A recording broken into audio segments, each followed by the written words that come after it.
Hello বন্ধুরা, এই ভিডিওতে দুটো বিষয়ে আলোচনা করব। প্রথমত, মহামিত্র সরকারি বাংলো এখনো ছাড়লো না, সেই বিষয়ে।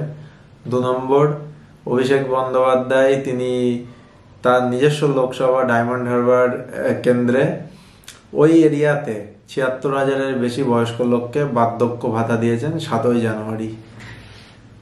তো মহামিত্রর ব্যাপারে বলতে গেলে, মহামিত্র 8ই ডিসেম্বর তাকে স্যাক করা হয়, লোকসভার সাংসদ পদ খারিজ হয়ে যায়। তারপরে উনি বাংলো ছেড়ে দিতে বলা হয়, কিন্তু উনি এখনো বাংলোটা ছাড়েননি। ওনাকে তো বাংলো ছাড়তেই হবে। ওনার উকিল সুপ্রিম কোর্টে অ্যাপ্লাই করেন এবং সেখান থেকেও বলা হয় যারা সরকারি বাংলো দেখা করে তাদের চিফের কাছে, ডিইও বলে, সেখানে আবেদন করতে। কিন্তু সেখানে আবেদন করলেও লাস্ট ডেট 7ই জানুয়ারি দেওয়া হয়। তো 7ই জানুয়ারি খালি করতে বলা হয়, তবুও তিনি খালি করেননি। তো ওনাকে একটা শোকজ করা হয়েছে কেন্দ্র সরকারের তরফ থেকে, কেন খালি করা হয়নি, এবং তার জবাব 3 দিনের মধ্যে দিতে বলা হয়েছে। যদি 3 দিনের মধ্যে জবাব সঠিকভাবে না দেয়, হয়তো ওনাকে বাংলো থেকে জোর করে বের করে দেওয়া হতে পারে। উনি চাইছেন 2024-এর লোকসভা ভোট পর্যন্ত থাকতে, দরকার হলে তার জন্য খরচাও দিতে চাইছেন। কিন্তু অ্যাকচুয়ালি উনি যেহেতু এই মুহূর্তে এমপি নন, মানে ওনার এমপি পদটা খারিজ হয়ে গেছে, মানে অলরেডি স্যাক করা হয়েছে ওনাকে, সেহেতু উনি ওই বাংলোতে আর থাকতে পারেন না। যেমন রাহুল গান্ধীর ক্ষেত্রে হয়েছিল, রাহুল গান্ধী নিজের বাংলো ছেড়ে চলে এসেছিল।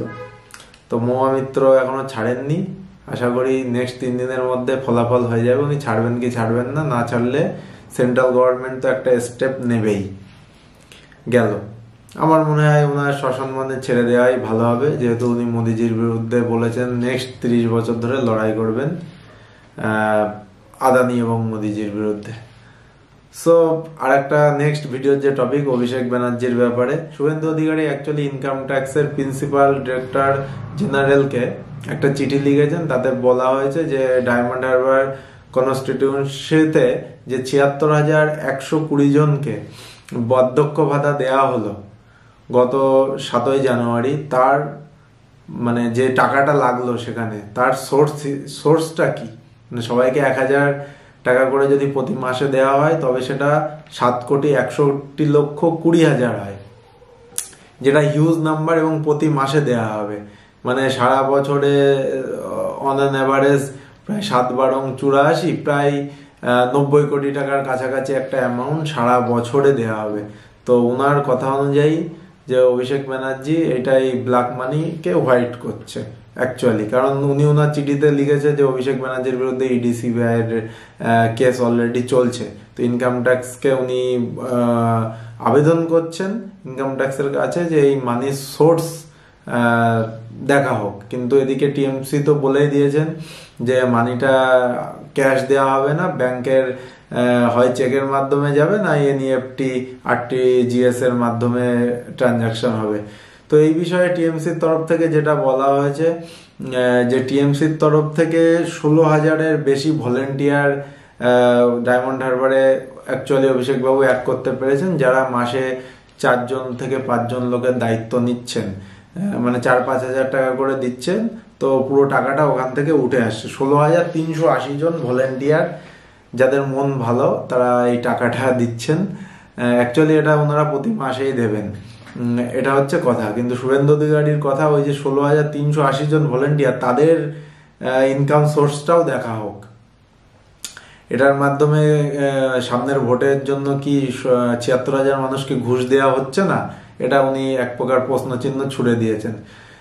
এদিকে আমাদের কুণাল ঘোষ বলেছেন যেখানেই কিছু ভালো দেখতে পাই সেখানেই শুভেন্দু অধিকারীর আর ভালো লাগে না, এরকমই কিছু মতামত করেছেন, যে মানুষের উপকার দেখলেই শুভেন্দু অধিকারীর একদম ভালো লাগে না। সো এটা টাইমই বলবে যে 7 কোটি টাকার কি উৎস কি, এবং সেই টাকাটা কিভাবে আসছে, এবং ওই যে 16,000 যারা ভলেন্টিয়ার তারাই বা কিভাবে ওই টাকাটা আনছে। তো সবকিছুই আসবে, কারণ এটাও জাজ হবে। কিন্তু এরকম লার্জ স্কেলে এইভাবে প্রথম কোনো সাংসদ নিজের দায়িত্ব নিয়ে অভিষেক ব্যানার্জি করে দেখালেন যে লোকসভা কেন্দ্রে এমনও করা যায়। এই মডেলটা অন্যান্য লোকসভা কেন্দ্রের জন্য এক প্রকার চ্যালেঞ্জ হয়ে থাকবে। এবং উনি অলরেডি আগেই বলেছিলেন, সে অনুযায়ী ওয়েস্ট বেঙ্গল গভর্নমেন্টেরও উচিত যাদের যে বার্ধক্য ভাতা পেন্ডিং আছে সেইগুলো দিয়ে দেওয়া। এরপরে উনি বলেছেন যে ডায়মন্ড হারবারের 100 দিনের কাজের যে টাকা, যে 60-63 হাজার লোক আছে তাদের টাকাও দেওয়ার ব্যবস্থা করবেন। সো এখন তো টিএমসির আদি এবং 90-এর একটা গন্ডগোল চলছে, তার মাঝখানে কিছুটা হলেও অভিষেক বাবু ওপেন হয়ে অনেক কিছু বললেন, এবং এই টাকাটা শুধু এই মাসে না, পরবর্তী প্রতি মাসে চলতে থাকবে। আশা করি এই টাকাটা এইভাবে না করে ওয়েস্ট বেঙ্গল গভর্নমেন্ট তার বার্ধক্য ভাতা যে স্কিম আছে তার মাধ্যমে দিলে ভালো হবে। মানে এই গন্ডগোল টানাপোড়ন হবে না। সো ভলেন্টিয়ার কারা এবং কিভাবে তাদের টাকার উৎস, সেইটা অবশ্যই যাচ হবে এবং সেখান থেকে সঠিক জিনিস বেরিয়ে আসবে। তো তোমাদের কি মতামত কমেন্ট সেকশনে কমেন্ট করো। ভিডিও থেকে কিছু ইনফরমেটিভ লাগলে চ্যানেলটা সাবস্ক্রাইব করো। আবার পরে এমনই একটা ভিডিওতে দেখা হবে। নমস্কার।